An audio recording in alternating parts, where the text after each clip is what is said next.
Hi everyone and welcome back to my channel. Today is the first part of my new series called Stamping 101. I thought I would break this down into stamps, ink, your tools, and then there may or may not be a fourth video. Who knows? But I thought I would give you the basics of stamping. So this is video number 1. And I'm going to be talking all about the stamps themselves. If you remember way back when you were a child, this is what a stamp was to you. A wood-mounted rubber stamp. So it has the image on there. The image is on some red rubber mounted with some foam, and it's stuck to a wooden block, and that's how you would stamp. I think it started around the early 90s where photopolymer clear stamps were created. Just to give you a little background on what a photopolymer stamp is. They are clear stamps made out of polymer. I'm assuming it's a liquid. Yes, it's a liquid that reacts to UV light. So they basically have the image that they want to create. They put the liquid on and it reacts to the UV light that they put upon the stamp, and it creates a stamp like this. This polymer is naturally sticky so that you can mount them on clear blocks. The great thing about clear stamps is you can see where you're stamping. They're clear, right? They have kind of changed the crafting world where you can store sets upon sets upon sets of stamps without the clunky block getting in the way. I still have a few wood-mounted stamps. However, most of my stamp collection, they're clear stamps, and look how thin that is, and look how many stamps there are on one set. Photopolymer stamps are long-lasting, they're easy to clean.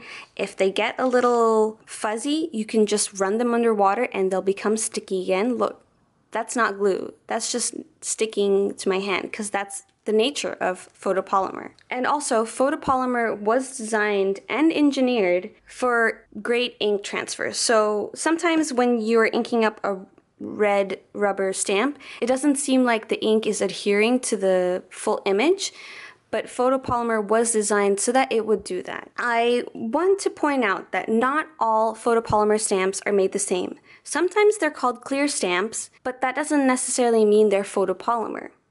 Sometimes stamps are called clear stamps, but they're actually made of silicone. So I want to show you this. This is a stamp I picked up from Tuesday Morning, and it was $1.99. These photopolymer stamps, they have mini ones, like the Atelier Dreams minis are $5. A lot of brands carry smaller stamp sets, but the standard price for a large stamp set, 4x6, is $15. This is a little bit smaller than a 4x6, and I paid $1.99 for this. Now, I mean, it was a discount store, but I just want to show you this. So these are made out of acrylic or silicone, I'm not sure, but they're not photopolymer. So this is, I just peeled that off, and this is a genuine photopolymer stamp. I just want to show you this. This is a photopolymer. I'm going to hold this right here, and then, do you see that? It's like boing, boing, it snaps right back. See what happens when I do this to the real photopolymer stamp? There's no boing, you know? That boing, you know, that doesn't have that. It's more malleable, it's bendable.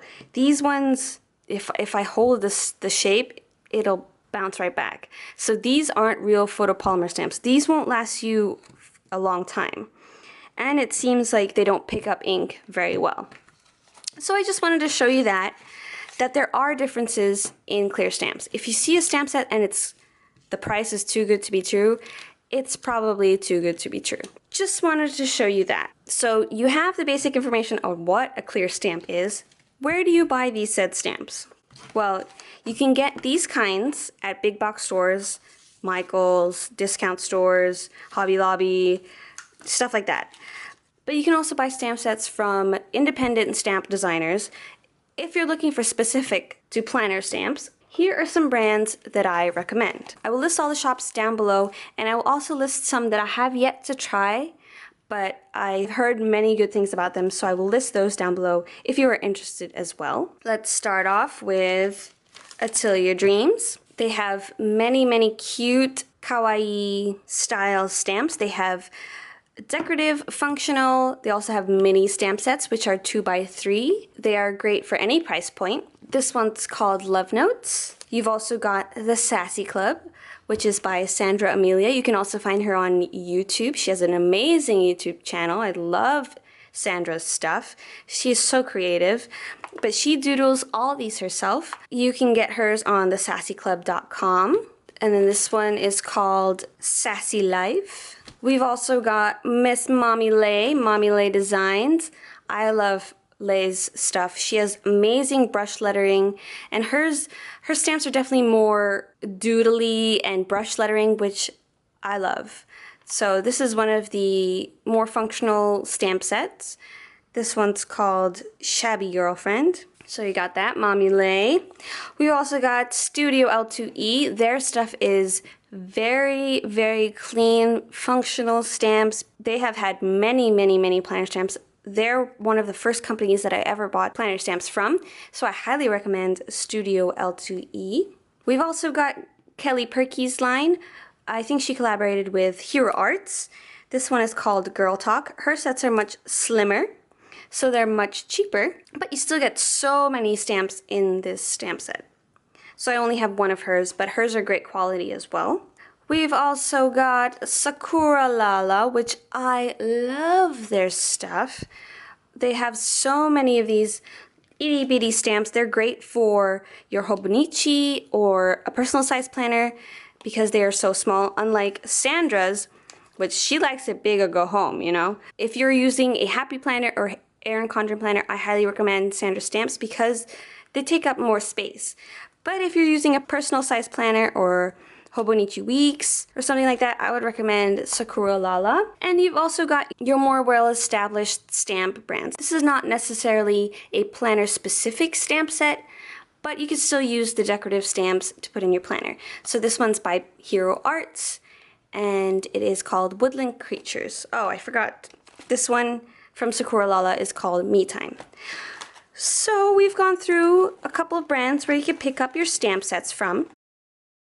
The way I store my stamp sets are in these clear bags I buy from Daiso in a pack of 30. You can leave your stamps in the original stamp packaging, which I don't necessarily have any of my stamps in the original packaging because I like to keep them uniform like this. And I just label the top with my label maker.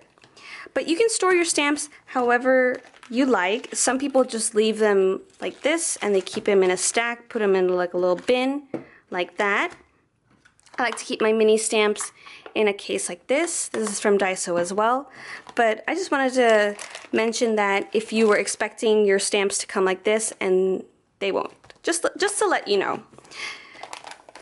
Okay. Okie dokie. So now that we've gone through what are clear stamps, where to buy the clear stamps, now I'm going to show you how to use them. So most photopolymer stamp sets will come on 2 acetate sheets, like they're sandwiched in between 2 acetate sheets. One is the backing, which is this, and one is the top where it has the images of the stamps. You can use a little bit of packing tape to put on the front and the back so that you don't lose this, but you don't necessarily have to do that, but it's kind of nice that you could fold it back and it won't get lost because these ones are kind of loose, and because sometimes your clear stamps will lose their stick. That happens, it's normal. When you don't have that packing tape there, it just can kind of get lost, and it's clear, so sometimes when it's on your desk, you can barely see it. So that's just a tip that you could do if you like. To actually use these stamps, you will need your clear blocks. I will have a separate video on all the tools you will need for planner stamping, such as the blocks and other accessories that you might possibly need when you stamp in your planner. But for now, you know, the basic acrylic block, you peel the stamp gently, you mount it on your block. Now you can mount it this way, you know, just like putting it on your block, or you could face the stamp down, and on the smooth side, you can use that to mount the stamp by stamping it on. So those are two ways that you can mount the stamp, so you have it nice and secure on there. If your stamp happens to not be very sticky, I would run it under some water, or you could use some warm water with some soap. There might be some fuzzies that are on there that are preventing it from sticking, but if they are brand new from the package, they shouldn't be doing that. Here you are. This is a grid stamp, so this is what our image should look like. So I'm just using some VersaFine Onyx black ink. There will be another separate video all about ink, different types, my favorites, etc. But that will be another video in this Stamping 101 series. But this is just my favorite black ink. I am going to lightly dab and check for full coverage, and I do, just for a little insurance, for some more. And then you stamp it down, apply very light pressure. Don't press too hard, and just make sure there's pressure all on the stamp, especially if it's a larger stamp like this one, and then lightly remove. And there you have a perfect impression. So let's just stamp that again, ink it up lightly, and stamp down, applying a little bit more pressure on especially the edges, and then releasing, and there you go. Now I just want to show you what it will look like if I press too hard. So I inked it up again, and I'm going to apply lots and lots of pressure. I see a lot of people doing this, and I'm like, no, that's too much. Do you see that? That overhang? That is something you don't want. So to clean off your stamp after you stamp, this is a stamp chamois. Well, not technically a stamp chamois. It is a cooling towel where you run it under water, you wring it out, you snap it, and then it keeps you cool, but it also actually works great for cleaning your stamps. Sometimes if you use a baby wipe or a paper towel, you're gonna get lint on your stamp, and it's gonna prevent your stamp from having that cling. So stampers found that these cooling towels or stamp chamois work perfectly. You can buy a stamp chamois from Lawn Fawn. Atelier Dreams also has a mini one, which is great for stamping on the go. You could probably find one in your sporting goods store or Walmart or whatever, and you can just cut it down to size, and you can use that to clean your stamp off. Like, if you can see, yes, they're gonna get stained and dirty, but you can reuse it over and over again. So that's mine, my very dirty stamp chamois. I also wanted to mention that if you were to use, let's use one of these more solid stamps. So that's what it should look like. Now there's a lot of detail on this. You could use some black ink, I mean, if you wanted to use black ink. But if you had a color theme, for example, let's use a Versacolor cube. These are pigment inks, so they lay on top of the paper, but more information on that in the ink video. But I just wanted to show you that sometimes you do have smaller ink pads where it seems a little cumbersome to, you know, ink your stamp up like that. So I like to bring the ink pad to my stamp and pounce it on. Sometimes you're gonna get ink pads that are super juicy where you need to barely add any pressure to the stamp to ink it up. This one's like medium juice. Just want to make sure that the whole stamp is covered.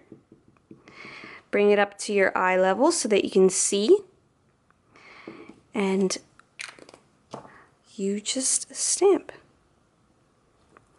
Make sure light but firm, even pressure. And there you go. A perfect impression. Once you lay down your image, you know, boop, stamp. You clean your stamp off on your little stamp chamois. You peel it off gently and you return it to your acetate sheet. You sandwich it with the other acetate, and there you go. So we did a little demo on the basics of using photopolymer stamps. I hope I covered all that I needed to cover if there's any questions, please leave them down below. Don't forget to give this video a like, subscribe if you haven't already, and I'll see you guys in the next one. Bye!